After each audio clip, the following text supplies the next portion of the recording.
Oh, yeah. Okay. Now I'm sure you can hear me. I apologize for that little bit of silence. It's probably the most silence my mouth has had or was under all day long. Anyway, here we are back on Friday. Today we're going to talk about a slowing market and what you got to do to prepare for that. I'm going to put down some real truth today. I'm probably going to hurt some people's feelings, and hopefully I'll help you open your eyes a little bit and maybe prepare. Okay. So today we're going to talk about, like I said, what we're going to do or what you can do to prepare for a slowing market. Okay. So if you're joining me today, go ahead and let me know in the comments so I can know who I'm talking to, and sometimes you got to put your name in there, right? Because I don't see it unless you've approved StreamYard. Okay. So, hey, Kelly, how are you? Good to see you. All right, we're going to get started today in just a second here. I want to give everybody a few minutes to jump on. There was about 12 people that had registered for today, so I think I'll wait a minute to see if the algorithm picks up. And I hope I don't have any lipstick on my teeth. Do tell me if I have lipstick on my teeth. Okay? All right. So I'm going to put down some truth today. I'm going to really, really put it out there because I think a lot of people need to hear. Now, I am not one that is, what are we calling them? A little chicken littles, right? The sky is never falling. Okay. So that is the first and foremost thing that you have to understand, that the sky is never falling. Okay. We sell real estate. We put roofs over people's heads. So it doesn't matter what kind of an economy it is, right? Our commodity is real estate. We will always have a purpose as realtors in the market, okay? Realtors. Make sure I say that correctly for those people who are, look out for that, right? Okay, so I'm going to start unpacking this in just a few minutes. We've got some specific questions we're going to address, but I'm going to start to unpack this a little bit by saying that, it's true. We've never been in this type of a situation before where we've got runaway inflation and a looming recession as a result of a pandemic, let's say, okay? But it's not too difficult to predict the outcome, is it? The consumer's mentality and the consumer's reaction is what is going to probably, I'm trying to find the right words, probably that's what's going to make or break, the storm that we ride through in the next couple of years. All right. Now I'm going to say a next couple of years because that's the reality of the situation. Okay. That is the reality of the situation.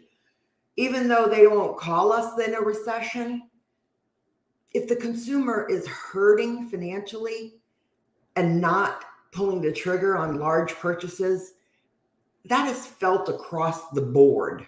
Okay. You got to understand that is felt across the board. Okay. So let's get to our first question that we want to unpack here. Okay. What is a market shift? This is what we're going to talk about today. And how do you know if it's happening, and why do they happen? And what would that mean for your business? Okay.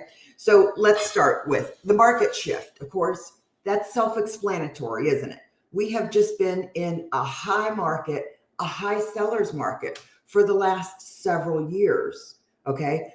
And obviously it's beginning to shift into a buyer's market. You see the conversations, you hear, you're starting to see that the sellers are becoming more negotiable. All right. But we still have an inventory problem, don't we?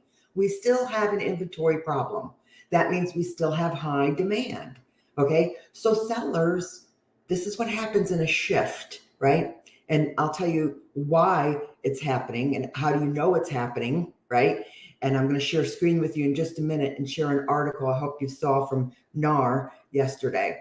But the market shifts because it's circular, obviously. It goes up and it goes down based on demand. That is a gimme, right? Everybody knows that. That's basic economics, all right? The shifts will happen because of capitalism, things go up and things go down, right? But what you have to understand what's happening in this market is it's trying to shift, but the buyers are getting priced out, okay? So that means we're going to have this period of flux, and you need to prepare your business for this change, okay? You're probably experiencing it now. If you've had a little bit of a difficult time this year generating leads, I've talked about that last week, where, for example, your avatar is probably priced out of the market. If you previously served first-time home buyers, your phones have probably stopped ringing, right? The consumer confidence isn't there. With every looming mortgage price increase, buyers fall out, okay? So that's the first thing that you have to understand about a shift, right? When you're shifting from seller to buyer, buyers are getting priced out this time. They're not yet in control. So we have this lull period. I call it the calm before the storm. And if you're a Floridian, you kind of understand what maybe the eye of the hurricane is, right? Or maybe you've been in an eye of a hurricane. I've only been in the eye once. And it's an eerie feeling, right? It's a very eerie feeling because it's quiet. It's right. It's quiet. Yes, that's right. Home prices are still remaining high.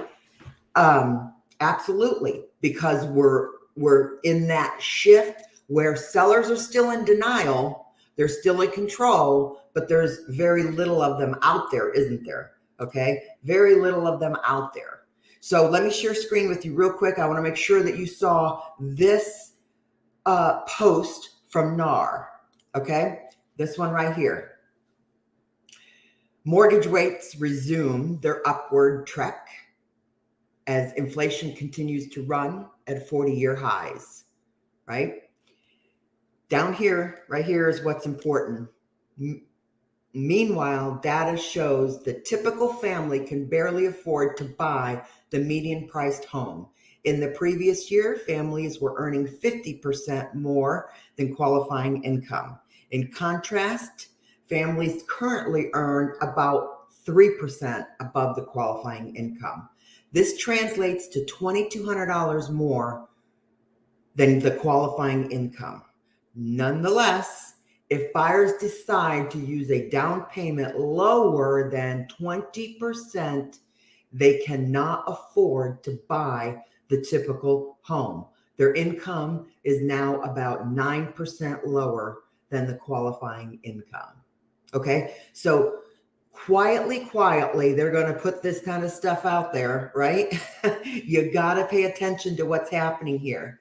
So your first-time home buyers are not, they're getting priced out of the market. So if you previously worked first-time home buyers, you need to find a new niche. I'm sorry to say, but you're going to need to find a new niche. Now, you know what? I have been preparing for this myself, and those who have been hanging out with me for a while, we knew this was going to happen in March of 2020. And I actually knew it was going to happen beforehand. Why?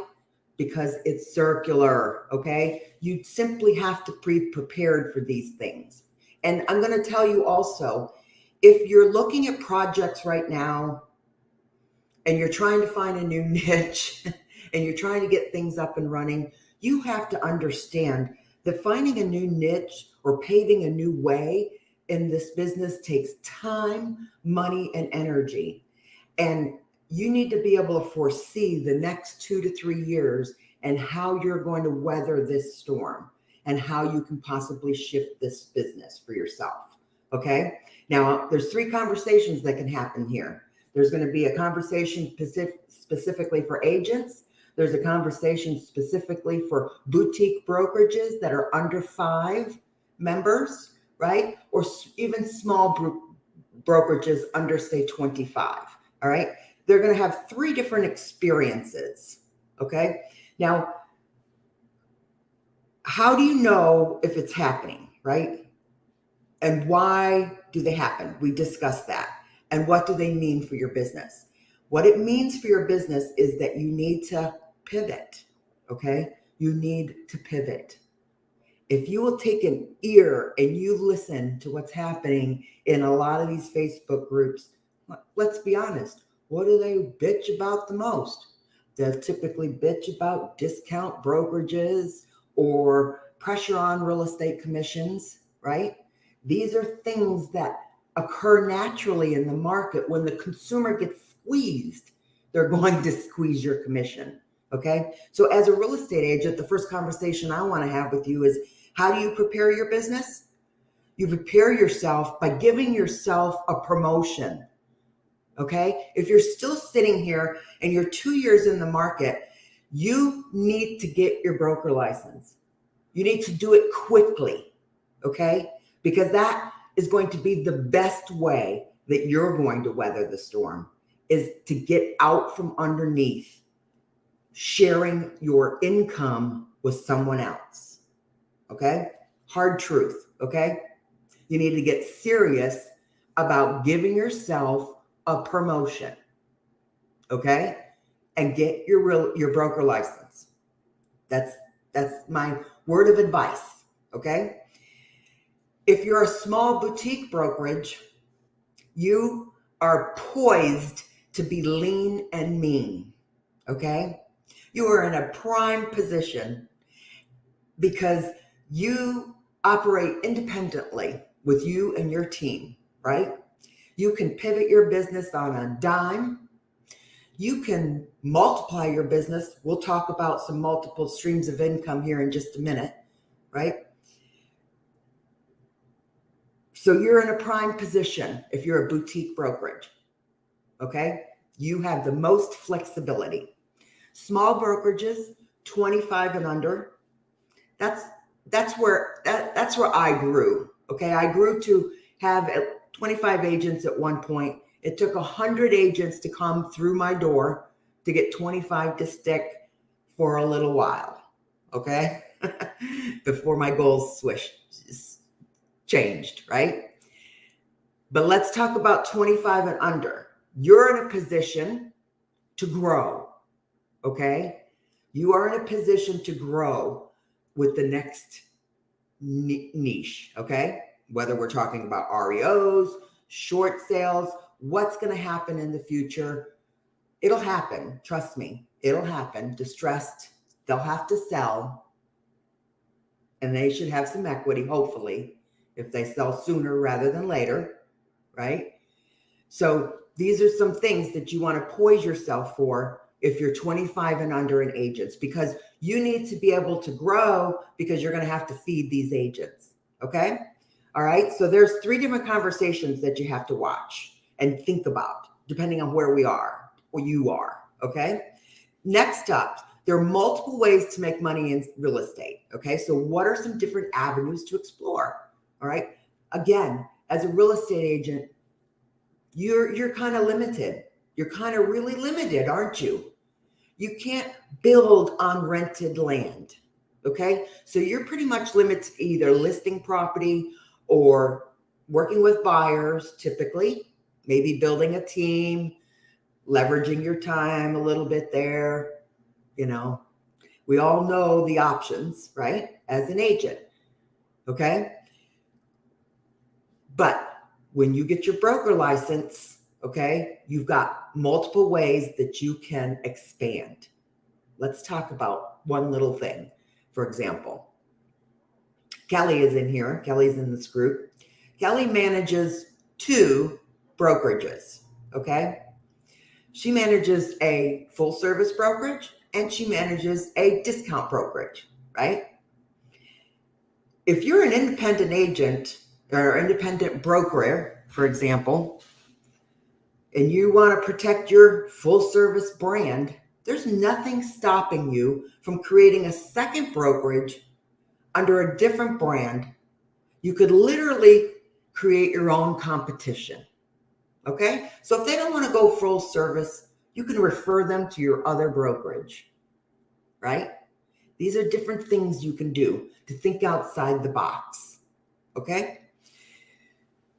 That's something that I've done, right? I started a flat fee brand later last year. Now, this is what I want to put down the truth. You can't just start something and it takes off, okay? And any guru that you're talking to or any coaching that you're considering buying that isn't based on your business model, okay, that you function with, you're chasing a shiny object. You have to be careful not to chase shiny objects now, okay? Whatever you're going to do, commit to in your funnel and make sure that it's cost effective, that you can logistically handle it, that it reaches a large audience, okay? And that you've got the bandwidth to maintain for years, okay? So you might want to reconsider, for example, taking on huge marketing projects, or just because something works for someone, right? For example, groups, Facebook groups. Facebook groups work. I have 3 groups. I've shown those groups to you that have thousands of people in them. That is an audience that I've built for 5 years, okay? If you start your group today, you're not going to get 5,000 people in it overnight, okay? You're not going to get 5,000 people in it maybe in 90 days or 6 months or a year. It doesn't matter, okay? But if you never start, if you never do something different, you're always going to have what you have now, right?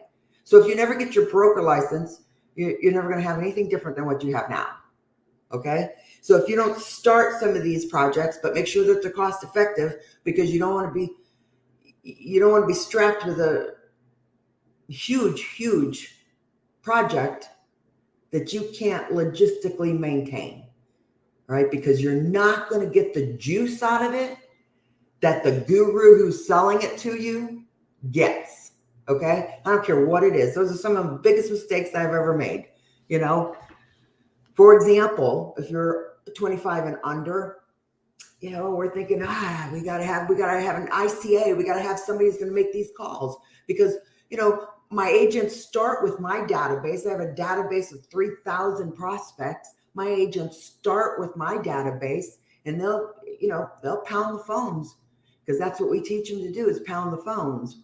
And they start with our database, but in 90 days, they're up and running. They're up and running on their own accord. They didn't need our database anymore. So there were frequently times when we had agents who were well-trained, so we didn't have any new agents that needed to use our database to make phone calls with. So we get this bright idea. Hey, I saw this somewhere, right? Somebody's hiring somebody to make these phone calls.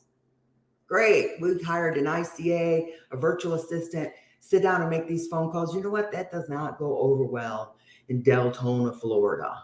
I don't know about your market, but when they expect to hear from Jake and Julie, and they hear from somebody that could barely even speak English, that clearly was not from this area, that couldn't speak to them other than, can I set an appointment for you to speak to someone? You know what I mean? That didn't go over in a hometown market with a hometown well-established brand. It just didn't. It might go over in Los Angeles County, where you have a plethora of population, but it doesn't go over in hometown America. So that was the lesson that I learned, that I have to make those phone calls. Jake has to make those phone calls. Nobody else can make those phone calls. Now, our agents were successful making those because they were under our umbrella. They could clearly say, yes, I'm with Prime Real Estate, and they were agents, so they could run with the ball, right? As opposed to an ISA, right? So 6 months into that project, It was not successful. It was not successful. And when you take that risk and you don't make phone calls on your database for 6 months, let me tell you what, you are crawling out of a hole. You are crawling out of a hole. Okay. So if you feel like you're crawling out of a hole now, it's probably because the phone calls haven't been getting made properly. If you have to look yourself in the mirror and ask yourself, how many phone calls are you making every day? Be honest with yourself. Because if you want to know how to survive this kind of a market, you need to be pounding the phones. Okay. I've heard agents say, oh, well, I'm new. I don't have a sphere of influence, but I'll be darned if they don't have 500 friends on their Facebook. Or look on your phone and tell me how many contacts you have on your phone, right? People don't want to make that phone call, right? Because they feel icky, right? Well, you need to get over that, because if you're not reaching out just to say hello, you don't even have to talk about real estate. Just say hello, right? You're on my phone. It's been a while. You got to make that phone call, right? You got to make those contacts. If you've got a database and if you've got a CRM and that thing isn't running like a fine-tuned machine, that's the hole in your business. Okay. So if you want to survive this, you got to make the phone calls. I don't care if you make cute little videos and send them through Messenger, YouTube, if you're going to take on a YouTube project, if you're going to say, I'm going to go all in on YouTube, you got to know that takes a year or more to develop that channel. Okay. So these things, yes, the best time to do is start them now, but you got to understand that they're not going to feed you. Okay. They're not going to feed you in the short term. In the short term, you've got to think about multiple ways to make money in real estate. Okay. So as an independent broker, you've got some options. You can expand into property management. You can expand into long-term, short-term. You can do lots of things. You can do REO listings. You can do a BPO business. I know brokers that do nothing but BPOs. They have a solid stream of income. So does property management. Think about these foundations for your business that can feed you residually, right? So that if you take a week off and you lose 6 weeks momentum, it doesn't hurt you financially. And you can survive because you have a foundation in place. You have the 4 walls covered for your business, right? The 4 walls. If you know Dave Ramsey is, you'll know what the 4 walls are, right? Let's see. Do we have any comments? I'm sorry. I'm just babbling here. Use an excuse to call someone and connect. Yes, absolutely. Who is that? Tell me hello. Who are you? But absolutely, you have the contacts. You just choose not to make that phone call because you're afraid. Okay. Everything you ever wanted is on the other side of fear. I promise you. I'm a serial entrepreneur. I go full barrel into things when I'm creating my streams of income. Like I said, I've done long-term property management for years. But this year I've stepped out of my comfort zone because I know I have to increase my cash flow, right? I know I have to tuck money aside. I know I have to be prepared for the storm that's about to hit us. Now, there's nothing wrong with being prepared. That is not Chicken Little, okay? You would be foolish if you were not preparing your business for the worst possible outcome, okay? I don't care how positive they like to spin this crap. You have to prepare you for your family for the worst possible economic outcome, okay? So give yourself a promotion, for God's sake. Give yourself a promotion. If you are 2 years in this business and you aren't signed up for your broker course, you need to do that this week, because you need to get that under your belt, because you have to prepare for the worst possible outcome. Okay. Now, as a broker, you can afford to be flexible. You know what? I have heard that song and dance about discounting my commission for 22 years. Okay. It doesn't affect you the way they like to portray that it does on Facebook. I promise you.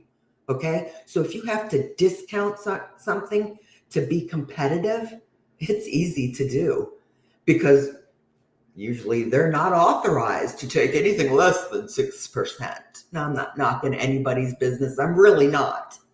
But don't knock me or my business or anybody else's business if they can step up and be competitive, more competitive, right? Because that's what's important to consumer, is what comes out of their pocket, really. They don't care how you get it done. They don't care how many bells and whistles that you tack on to justify it. They just want the results, don't they? Everyone just wants the results. And they know that the end result is always the same. It'll get sold. Okay, the house will be sold. There's an ask for every seat. So, independent brokers can afford to be more competitive because they typically don't have the overhead, right? And they don't have to share it with anyone. Okay? So can you imagine yourself being in your own driver's seat, not answering to anyone, not justifying your commission to anyone, and taking that whole check and putting the thing in the bank and not have to share it with anyone? Okay? You got a lot more freedom. You can afford to do a lot more with less. Okay? So if I have to negotiate, I'm taking away something. I'm not doing open houses. I'm not sending just listed or just sold postcards. You know what I mean? I can pick and choose the marketing that I want to do that's cost effective for me. Now, I do run a targeted Facebook ad for every single listing, and that's what gets it sold for me, and I know it. And it drives the organic buyer business to me, which is really what it's all about, isn't it? Right? Getting the house sold and picking up some more clients. Right? That's the flexibility that you have when you're independent. You can pick and choose, how you're going to negotiate, and you don't have to answer to anybody. Now, that's a cold hard truth. That some agents don't want to hear. Let me tell you what, okay? And Kelly will tell you.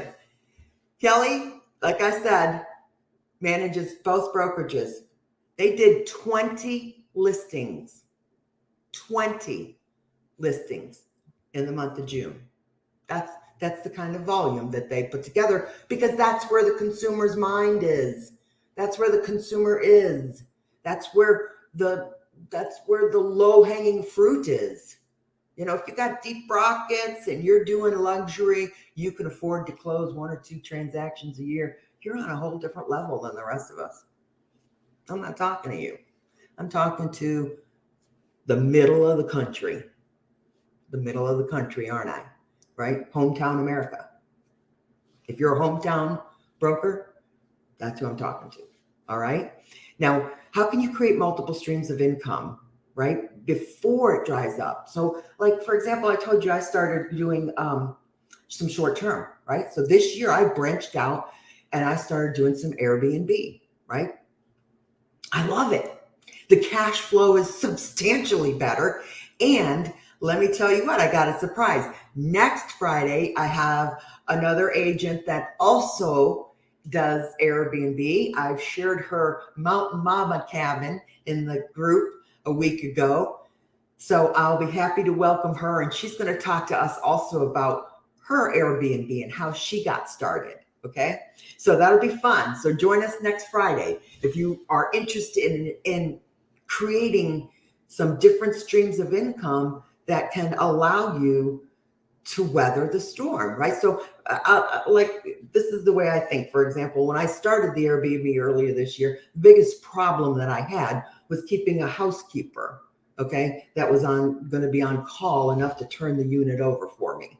I'm about an hour away from my Airbnb. So it took me a little while to get my bearings to find somebody that's reliable. So that was kind of a hurdle I was experiencing.